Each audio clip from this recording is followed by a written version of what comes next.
Small wind. Berge wind shown that you can deliver water and fuel with CH-46 helicopters into East Timor, or you can put up a wind machine in West Timor. Same price point, except the wind machine goes on working ever after. You don't have to fly the helicopter back again at 5,000 an hour.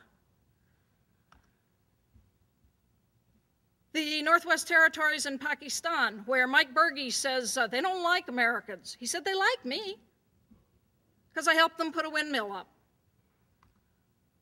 Or a health clinic in Afghanistan, where I do a lot of work. Or the Panjshir Valley, which now has windmills.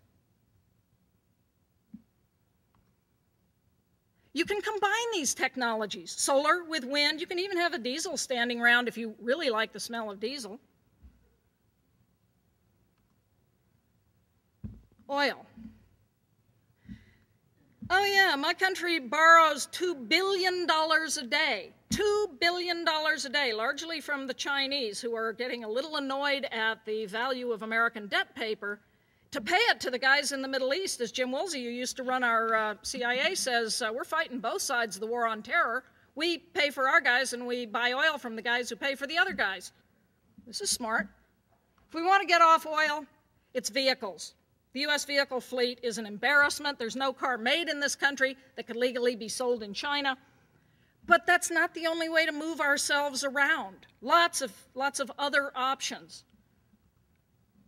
Sky sails on boats. Shipping does not have to be run totally with diesel bunker. Shiagassi's better place.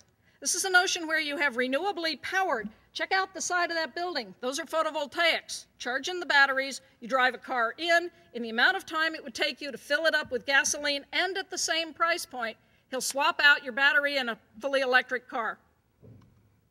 I was on the podium with Clinton and Branson when Branson said he's putting the profits of the Virgin Group into non-carbon fuel. And the media ran up and said, why? He said, look, I run an airline. We live in a carbon-constrained world. I'm going to need fuel. And I said he's going to make a boatload of money. Virgin has already flown a plane from Heathrow to Schiphol on part biodiesel. Air New Zealand flew on half-half, Jatropha and jet fuel. You can make this stuff homemade, or you can do it industrially. It's really important, though, that we do whole systems thinking, that we source the feedstocks sustainably. Problem switching is not problem solving. And yes, there is a food versus fuel conflict if we do it wrong. But we don't have to. The lipid algae are my current favorite. More oil per acre in this stuff than in corn. Actually, this is my favorite. Taking the spent products from making Scotland's finest export and turning it into fuel. There are a number of distilleries in Scotland that are now working on this. I mentioned Jatropha. People keep trying to do this stuff, big-scale industrial, and finding problems with it. But again, if you do it village scale, it can work. Security. We've been mentioning security. There are bad guys out there. There are. That's why we all went through security this morning. Here's security, 4 Times Square across town. Looks like a normal office building, works like one, uses half the energy, and gets most of its energy from building integrated photovoltaics on the south and west facade and a fuel cell in the basement. This building can never be turned off. As a result, in the 2003 Northeast blackout, people came from blocks around to camp out underneath it. This is genuine security. This is genuine security. And then you get the inevitable question, which I really would have liked to have posed to the coal and nuclear boys. Is there a business case? As a matter of fact, now we can answer that. There are now 15 separate studies out from environmental zealots like Goldman Sachs, showing that the companies that are the leaders in environment, social, and good governance policy have 25% higher stock value than their competitors. Richard, Florida, regions that protect their environment economically outperform those that don't. Economist Intelligence Unit, companies with the highest share price growth paid more attention to sustainability. Conversely, the worst performing companies in the economy were most likely to have nobody in charge of sustainability. A.T. Kearney, even after the collapse, these companies were well protected from value erosion, had performance differentials across the firm's tract of 10 to 15%, averaging $650 million difference in market capitalization. This is the future of energy. This is also what's called the sustainability imperative. If you ignore this stuff, well, I'm not investing in Peabody. It's also a moral issue. We stand in the home of the world's nations who came together under a UN charter to protect humanity and the rest of the world. This is a moral issue. Right now, on this planet, humans are the invasive species. It's a development issue. Yeah, men carry fuel wood sometimes.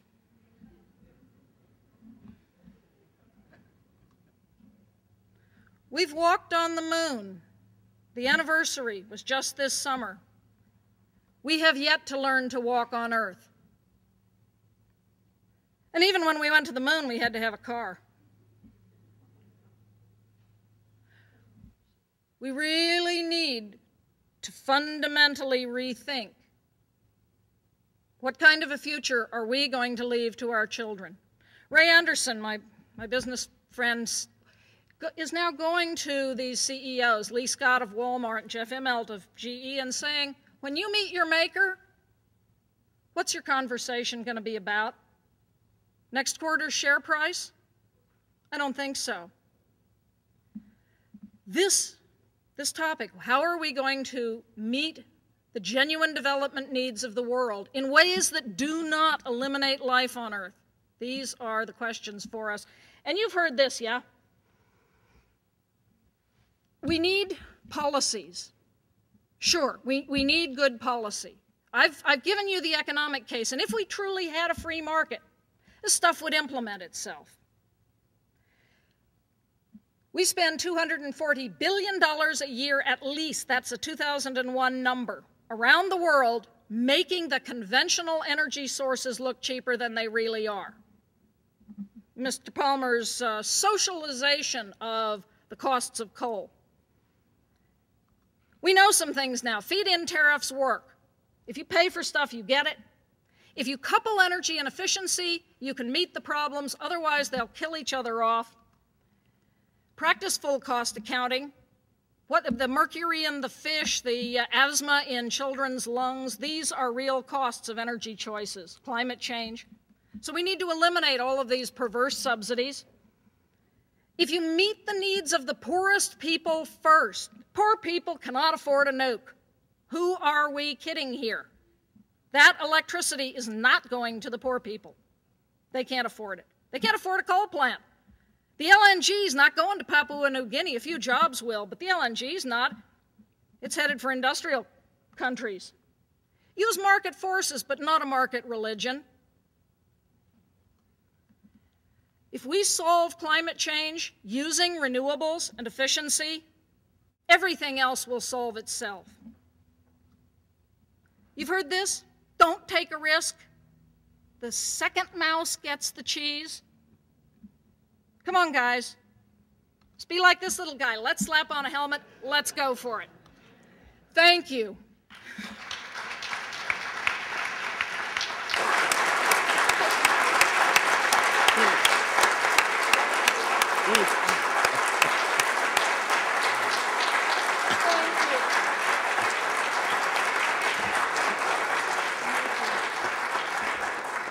This talk, as well as papers with all of the supporting information, is on this website, natcapsolutions.org.